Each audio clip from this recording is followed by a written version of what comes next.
tous et à toutes. Et bien heureux de vous voir encore vivant. Et on ne fera plus après la vaccination. Ça, on ne sait pas.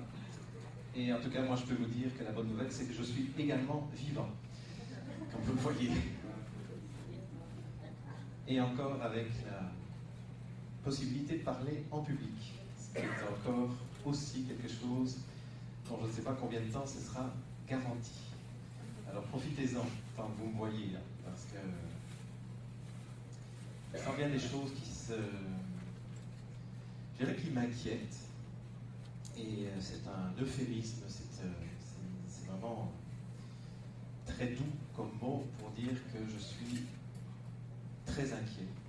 Et je suis même plus inquiet qu'il y a 3 semaines lorsque je vous ai parlé dans cette même salle à propos de la grippe H1N1. Mais je ne suis pas inquiet pour les mêmes raisons que celles qu'on évoque évidemment dans les médias.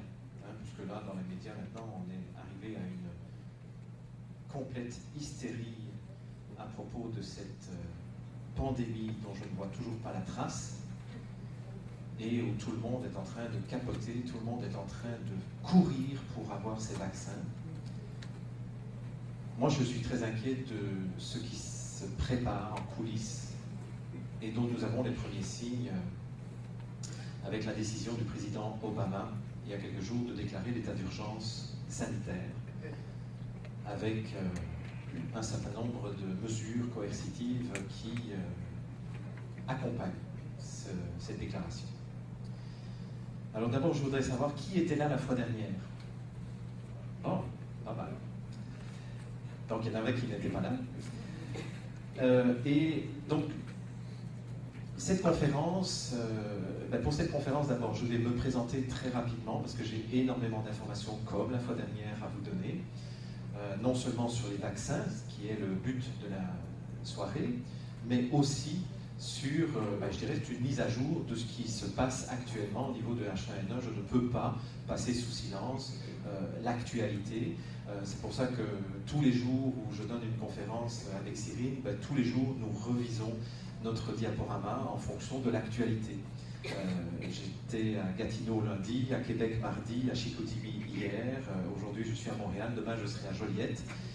Mais tous les jours c'est un autre diaporama où on rajoute des éléments, on en retire pour pouvoir vous tenir au courant vraiment des informations les plus récentes.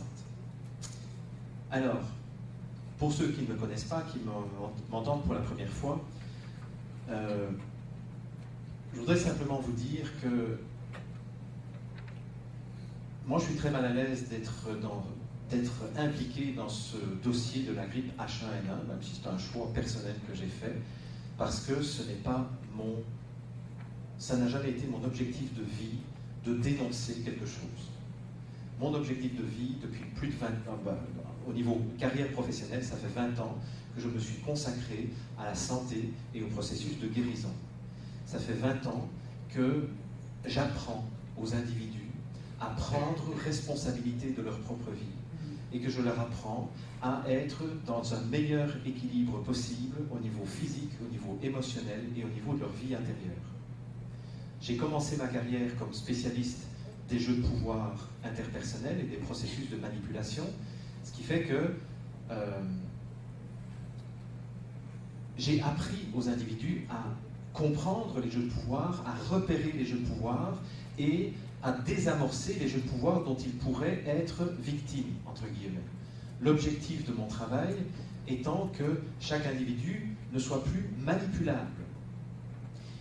Et ce qui a été une surprise pour moi, c'est que, à travers les centaines de séminaires consacrés aux jeux de pouvoir que j'ai donnés, aussi bien dans les entreprises que dans le grand public, je me rendais compte que des gens qui apprenaient à se respecter, à se faire respecter, à sortir des jeux de manipulation dans lesquels ils étaient coincés, que ce soit dans le couple, que ce soit avec leurs enfants, parfois avec leurs parents. Dieu sait ce qu'il y a de jeux de pouvoir entre enfants et parents à toutes les générations, que ce soit à l'intérieur de leur entreprise. Eh bien, quand ces personnes parvenaient à sortir des jeux de pouvoir, je me rendais compte que, par les témoignages qu'ils me donnaient, un certain nombre de pathologies physiques disparaissaient d'elles-mêmes alors qu'on ne s'en était jamais occupé. C'est-à-dire que c'était des gens qui venaient parce qu'ils avaient des problèmes relationnels, ils ressortaient de l'atelier, ils mettaient en application l'atelier pendant quelques semaines ou quelques mois, et ils me témoignaient du fait que certaines pathologies qu'ils traînaient parfois depuis des années avaient complètement disparu. Ce qui, à un moment donné, m'a motivé à créer des ateliers spécifiques justement à l'équilibre physique, parce que oui, sur un plan personnel, ça fait 30 ans que je m'intéresse à comment je peux garder mon équilibre de la meilleure façon pour être en santé, pour être dans une paix relationnelle et pour être heureux sur le plan de mon existence sur Terre.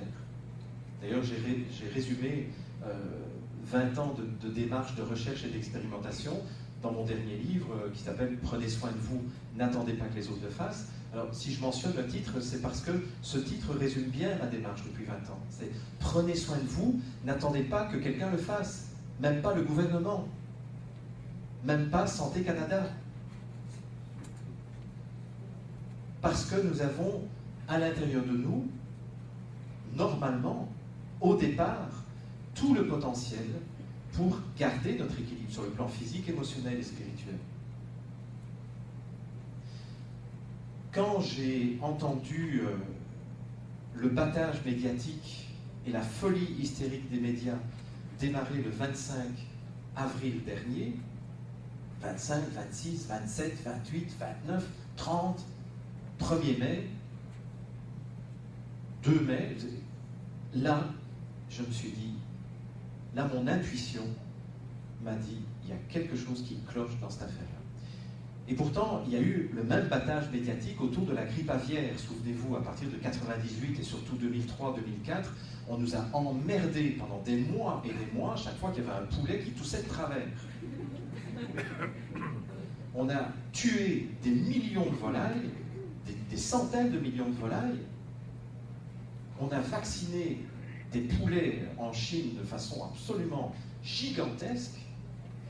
L'OMS, l'Organisation du mensonge systématique.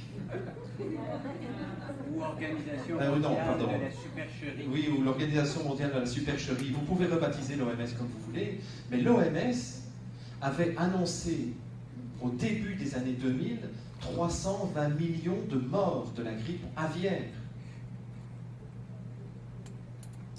Le bilan de l'OMS, le bilan officiel de l'OMS, au 31 décembre 2008. Et je vous invite à aller vérifier sur le site officiel de l'OMS. Devinez combien de morts il y a eu dans le monde entier en 10 ans de crise de grippe aviaire. Alors, on y va aux enchères. Donc on avait annoncé 320 millions de morts. Combien de morts? 300 000, madame. Qui dit mieux? 100 000, mieux, non. 5 000. 5 000.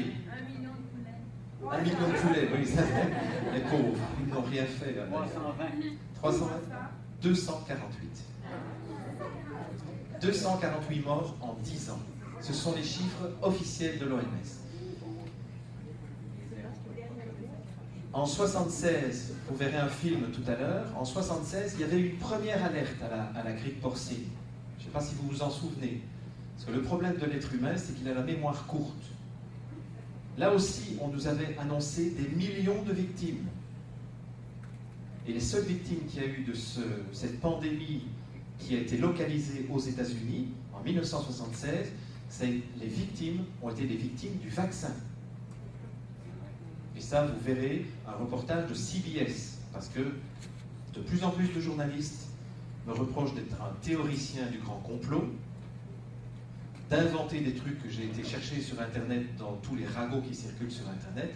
Je suis désolé, si ces journalistes ne sont pas capables de faire leur travail, d'aller chercher l'information, je suis obligé de faire le travail des journalistes. En fait, les journalistes sont supposés nous donner une information objective, entre guillemets, où ils vont eux-mêmes, normalement, chercher l'information. C'est-à-dire, quand le ministre Bolduc, quand le directeur national de la santé publique annonce quelque chose, la moindre des choses, quand on a fait une formation de journalisme, c'est d'aller vérifier. Personne dans le paysage médiatique ne fait ce travail de vérification. Par contre, quand un uluberlu, un connard comme moi, arrive 2 temps